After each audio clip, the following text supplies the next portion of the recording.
Next আমরা question 5-এ চলে আসলাম। বলছে সবুজ ঘর কি ধরনের তাপীয় বিকিরণকে বাইরে যেতে দেয় না? দীর্ঘ আমরা জানি যে যে সবুজ ঘর মানে গ্রিন হাউস, দীর্ঘ তরঙ্গ দৈর্ঘ্য বিশিষ্ট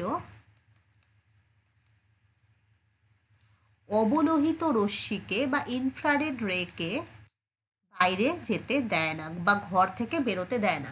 অর্থাৎ সবুজ ঘর মানে কাচের ঘর, এটা হচ্ছে একটা কাচের ঘর।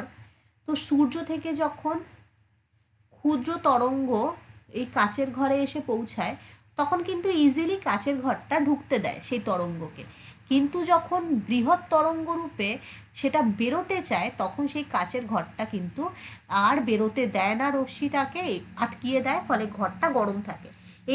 এই যে এফেক্টটা, এটাকেই বলা হয় গ্রিন হাউস এফেক্ট। তো এটা আমি পড়িয়েছি ক্লাসে।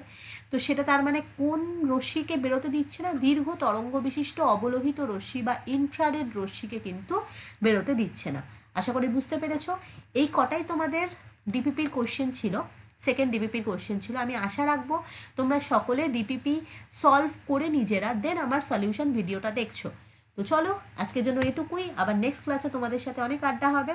টাটা, সবাই ভালো থেকো।